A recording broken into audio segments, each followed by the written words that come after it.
Welcome back to Final Judgment. Today's courtroom chaos hits different. A frustrated grandmother drags her own daughter to court after 3 long years of tension, unpaid rent, and twin boys caught in the middle. Miss Faye Foster claims her daughter is living rent-free, dodging responsibilities, and acting like the housemaid owes her something. But when her daughter takes the stand, she flips the script, blaming a failed marriage and financial ruin. What starts as a family disagreement spirals into a full-blown generational showdown, with the judge trying to keep this mother-daughter feud from catching fire. Who's the real victim here? The struggling daughter or the grandma? Who's done enough? Stay tuned, because this one's gonna get heated. All rise. Support court with Judge Van Der Bee is now in session. Judge, this is case number JVB 1085, Faye Foster case. Thank you. You're welcome. You all may be seated. Okay, Miss Faye Foster? Yes, Judge. Okay, you brought this case before the court. What's going on? Well, Your Honor, Judge, sir, ma'am, you know, my daughter who I love dearly, but she is one lazy, sorry, using person. What did she do? So, she didn't have to, I let her move into my house 3 years ago, and she got 2 twin boys. She does nothing to support. Our agreement was that she would pay $400. We never had no agreement. We ain't never had no agreement. $400 on rent. Hold on 1 second, Miss Faye Foster. Excuse me. We will not have any outbursts like that. We just gonna sit here and let her say whatever she wants to say. I'm just going to sit here and let her say what she wants to while I'm speaking to her. And when it's your turn, I will allow you the opportunity to do the same thing. Okay. There will be no more outbursts. Yes, we're clear? Yes, ma'am. Okay, thank you. Go ahead. Okay, so we agreed that she would pay $400 a month, plus she would pay $275 a month, so I'll put her kids in insurance. Okay. And since she's been there, she's maybe giving me a total in 3 months of $200. It's always some excuse why she couldn't pay. And I told her, I'm on a fixed income, you know, and I'm doing all this for you and the kids. I'm buying the food, paying the electricity, you know. I'm the one get up and take them to school in the morning while she sleep, you know, and she has a job. Plus she does braiding people's hair on the weekend. Where does she work? What does she do? She works at a telecommunication company. Okay. And I think she said she's a customer service somebody thing, but she braids hair on the side. Ma'am. You say she braids hair on the side? Yes, she does. In my back room. All right. And her clients come in, she give her clients snacks and stuff I done bought for the kids, and just like she done bought something. So I told her, you gonna have to start doing better. This part's juicy. Faye drops the bomb that her daughter makes around $200 every weekend braiding hair in the back room. That's not a small side hustle. That's solid income. But here's the kicker. She's doing it in her mom's house, using her snacks, her space, and her bills. Talk about adding insult to injury. You can see where this gets legally tricky. If the daughter's making that much but paying nothing toward the household, it strengthens grandma's claim that she's being taken advantage of. All right. And she told me... Wait a minute, Miss Faye Foster, let me stop you really quickly. Okay. You said she braids hair in the home. Do you know how much money she makes roughly on average a month? Well, I know she charges about $300 to $400 depending on the length of your hair. Mm-hmm. And she normally on the weekend do at least 3 to 4 heads. Okay. So I would say on the average, if we just do the lower end of it, she probably makes about $1,200 on a Saturday. And sometimes she does it on Sunday, but most of the time it's on Saturday, all day Saturday. So about $1,200 every week. Right. Uh-huh. Okay. Keep going. Continue. Yes, ma'am. Continue. Okay. So I told her, I said, well, you can give me some of that, you know, to help out. And on you living here and me taking care of the kids, and I'm using the gas to go take them to their soccer practice and to their football practice. And she tells me, you their grandmother, you supposed to do that. Oh. And I told her, I ain't supposed to do a darn thing. I ain't had no twins. Okay. You know, but I love my grandkids, so I hate for them to be without just because their mama is trifling. Okay.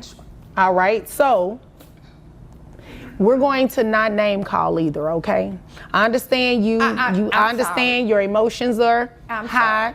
It's Not a problem. I understand. I'm sorry, Your Honor. I understand exactly how you feel. I know what you're saying. It's plenty of grandmothers come in this court feel exactly the same way that you do. I just ask that, you just be respectful to one another. Yes, ma'am. I'm sorry about that, Your Honor. That's okay. Now, how old are the twins? The twins are 10. All right. And you said they're boys? They're boys, 2 boys. All right. Are they involved in any kind of extracurricular activities? Yes, they play football and they play soccer and basketball. All right. And does mom help out with any of that? No. She always said, well, go ahead and pay their fees and I give it back to you. But I never get it back. She lives in the home. Does she actually live there, or does she just sleep there and she lives somewhere else? No, she lives there and she sleeps somewhere else. Every night, But that's why she's supposed to be paying me $400 for them to live there. Okay. Because she got put out of her last place. So I said, okay, you can come home, but I'm on a fixed income, so if you give me $400 a month.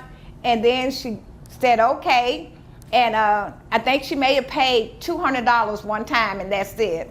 All right. Are the children on health insurance or anything? Mm-hmm. And then, ma'am? Are the children on health insurance or anything?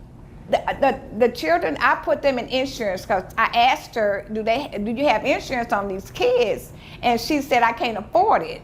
So I said, well, they need insurance. They playing sports and stuff, and they get sick, and we don't have out of public. So I got insurance, and she agreed that she would pay me back each month what I had to pay for insurance. How much do you pay for the children only?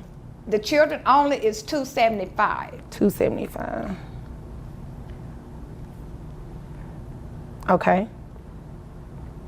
All right. Is there anything else you want me to know before I move over to her? I know you, and I just need her to do the right thing. I just need her to do the right thing and hope you can make her do the right thing. Okay. Well, I don't know if I can make her.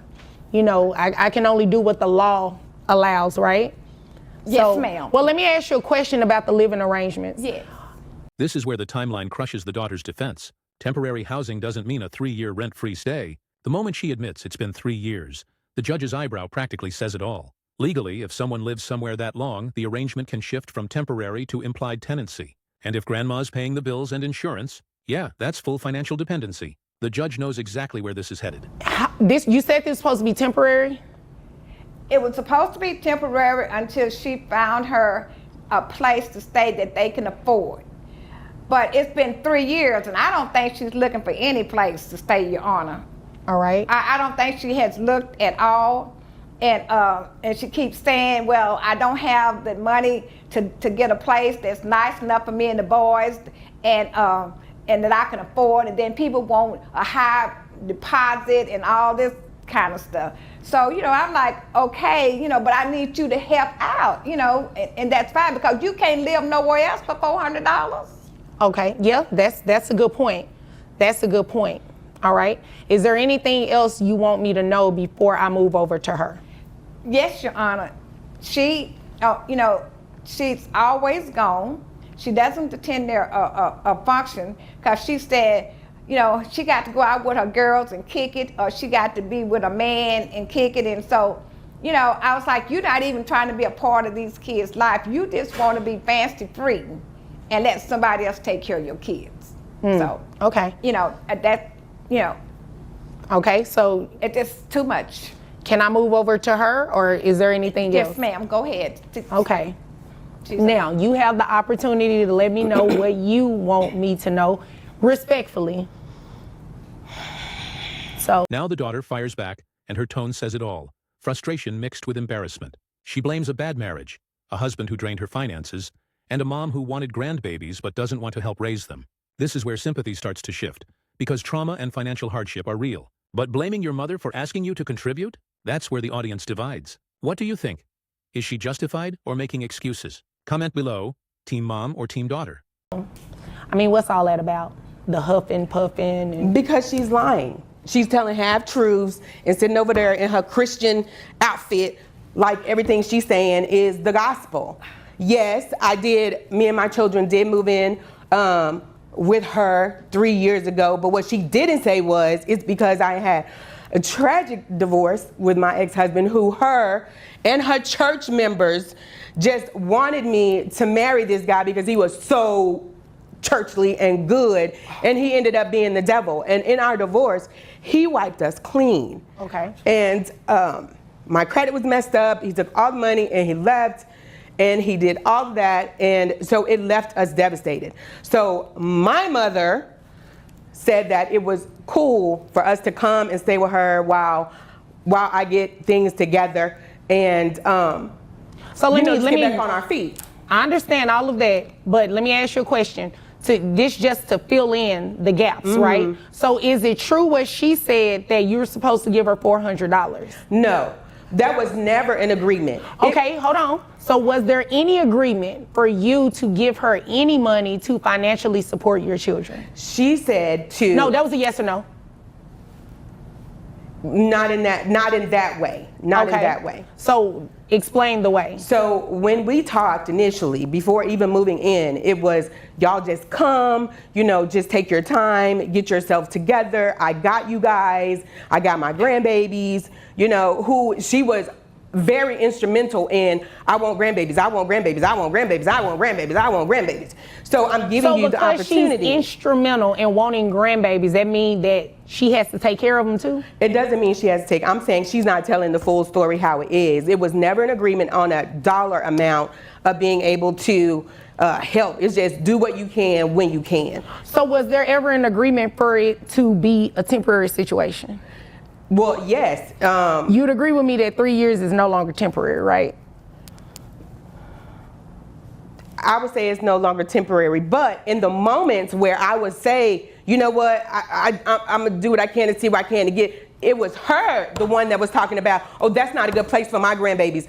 You don't need to take them over there. And, I worry about y'all's safety over there, and that's too far, and that'll be taking them out of their environment. So are you, and please just stop beating on the table. I'm sorry. All of that is not necessary. I can assure you it's not.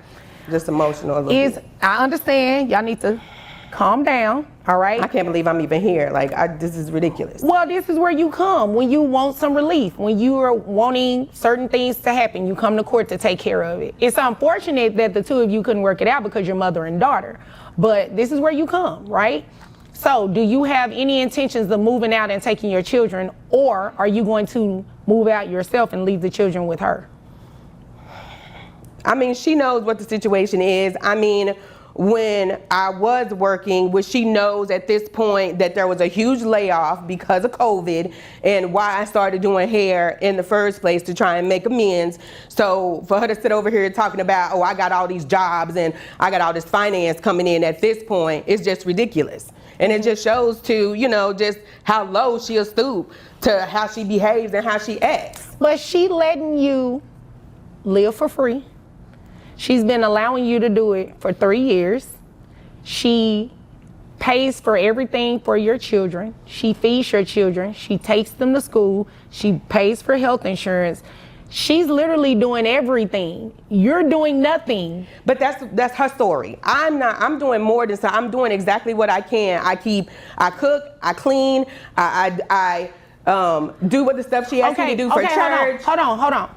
Cooking and cleaning for a house that you reside in, you don't get any credit for that, okay? You should do those things, right?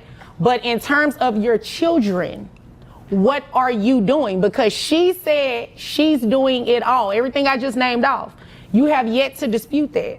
Well, I do get do stuff for their school. She doesn't always, you're not always the one taking them to school, Okay, mommy. I don't even know why you in here acting like you do that. Let's not derail this thing because you never answered my original question. So do you plan to move out with your children, or do you plan on moving out and allowing them to stay with her? Well, I mean, at this point, she's dragging me all in here to court. I mean, I want to go out. I want to go out and move and find me and get me situated, and then I will be able to come back and get them and get the boys. So the boys are going to stay with her. When are you trying to move out? ASAP, because this is ridiculous. I can't even believe you brought me in here with this foolishness. When you say ASAP, do you mean that you're going to leave court today and go find somewhere? No, I'm going to have to get on my hustle, to try and figure out, where I'm going to go and, what I'm going to do and how much is that going to take. What are we looking at in timeline? Because we know the boys are gonna stay with her when this happens. So timeline, give me a reasonable timeline that you're talking about doing this. Within the next 2 months, I would say. 2 months, okay. Yeah. That's exactly what I needed to know. I ain't trying to stay where I ain't want it. Well, I don't think that's what she's saying, ma'am. She's just saying she wants a little bit of assistance. She's not saying she's not willing to help you. That's not a fair assessment. How much money do you make a year? At this point, probably around about 25. 25,000? Yes, ma'am. All right. You actually make more than that because we're going to deem that braiding as income. Now, she said... Here's where the math hits hard. The judge calculates her income, including that hair braiding cash, and it's not looking good for the daughter. Turns out all those weekend braid jobs do count as income under the law. The judge lands on $3,283 gross, and after deductions, $2,298 net. You can hear the courtroom go silent as the reality sinks in. The daughter's face, priceless. You make about $1,200 a week, is that true? That is not true. How much do you make a week? It just fluctuates on how my clientele does. Well, let's just do it by average then. On a monthly basis, how much money do you say you bring in from braiding hair? I would say monthly. Monthly, I would say $1,200. Monthly, $1,200? Yes, because I And don't you get, do 3 or 4 heads? I don't get heads. I don't get heads all the time. And some of the people she see me braid is like some of my girlfriends who, if I braid their hair, you know, like they'll do my nails or they'll do my lashes or, you know, they'll grab my kids from school for me if I need them to. It's like we help each other out. So I'm not always getting money. Do I look like I was born yesterday? No. Right. So you want me to sit here and believe that braiding hair and you're charging how much per head? It just depends. I mean, shorter ones, 80, longer ones, like 250. That's not what she says, and she lives in a house. But she's not. with She's you. not working with my clientele, and it really. So you don't tell her how much you get paid?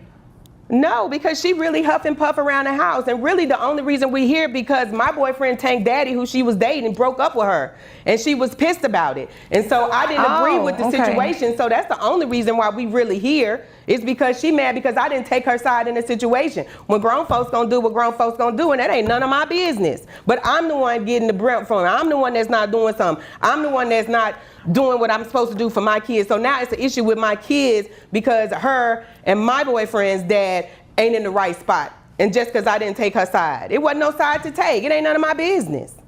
All right. And you know what? That's none of my business too, but let me tell you what is my business. I have your gross calculated at $3,283. That $1,200 that you just testified to, I'm deeming that as income in addition to what you make monthly. So that's how I got to that number, $3,283. That brings your net to $2,798. Let me see. Let me make sure I'm looking at the right number. Yes, $2,798.18. Do you have any other children outside of the 2 boys? No, I do not. Okay, and you're also going to pay for health insurance reimbursement to your mom. So monthly child support comes out to $699. This is the moment of truth. Judge Vonda B. rules that the daughter must pay $750 a month in child support and health reimbursement. You can literally see grandma's relief and the daughter's jaw drop. That, no, because you need to pay for your own children line? That's the judge drawing a bright red legal line. Responsibility isn't optional. It's not punishment, it's parenting. It was $670. We're going to round it up. Plus, you have to do a reimbursement. Let me just make sure I don't go over the legal amount because it can't be over 3%. So $2,798.18 times 3%. So your health insurance reimbursement to mom, although you pay $275, according to the law, it can't be, the health insurance amount that she reimburses you cannot be more than 3%. So that caps at about $84. So 670 plus $84 is $754. That's how much you'll pay your mom a month. $700. $754 exactly. Your breakup. That's what No, this is because about. you need to This pay is for your what this own is children, about. ma'am. This is what this Excuse is me, I'm speaking. It's $754. It's what's in the best interest of the children. These are your children, not your mother's children. These are her grandchildren. And I went ahead and ordered that you pay child support because based on your testimony, you'll be moving out in a couple of months anyway. So There we are. Do you have any other questions? No, I don't. Okay. Do you have any other questions? No, thank you, Your Honor, and I appreciate it. Thank you. Okay, you're welcome. If there's nothing further, you all are dismissed. Thank you. So there you have it. 3 years of tension, unpaid rent, and a generational showdown ending with a $750 monthly support order. Judge Van de Bee handled it like a pro. Calm, fair, and sharp. This case reminds us, no matter how deep the family bond, fairness has to come first. What do you think? Did the judge get it right? Drop your thoughts below. And if you found this courtroom chaos as wild as we did, smash that like, share your take in the comments, and subscribe to Final Judgment for more shocking real courtroom breakdowns every week. See, all you had to do was Don't say nothing to me.